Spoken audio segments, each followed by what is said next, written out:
दार साहब खे चयो मां हिन कमरे जो जेको आहे सो वायो वॾो आहे ऐं द्रेग वॾी आहे, इन में महिरबानी करे हिनखे 2 पिलर विचूं ॾियो, उन खां पोइ तव्हां RCC छित बीहारियो। पर ठेकेदार साहब मुंहिंजी हिक बि न ॿुधी, पोइ पंहिंजो जेको आहे मनमानी कयूं, जेको आहे नाक़स मटीरियल हलायूं, हलियो वियो।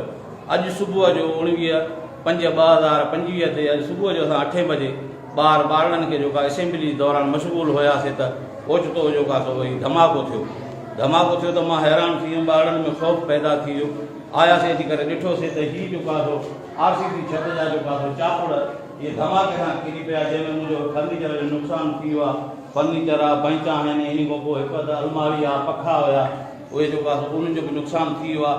पर मां वॾे में वॾो अलाह साईं जो शुक्रगुज़ार आहियां जो इन में कोई बि नंढड़ो ॿारड़ो न हुयो।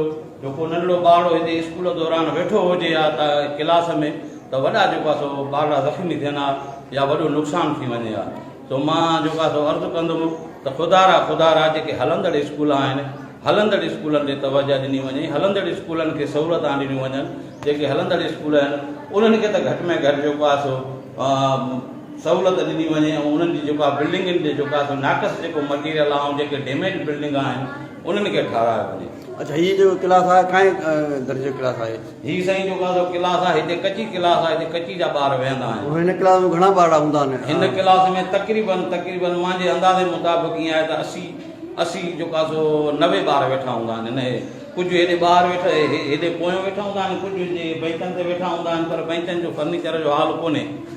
हाणे त तालीम खाते खां छा मुतालबो कंदो? साईं मुंहिंजो तालीम खाते खां जेको आहे इहो ई मुतालबो आहे साईं सरदार अहमद शाह साहब खे, साईं वज़ीर आला साईं मुराद अली शाह साहब खे अर्ज़ु रखंदुसि त महिरबानी ख़ुदारा तव्हां पढ़ंदी सिंध वधंदी सिंध जेको चओ था, इहो नारो लॻायो आहे।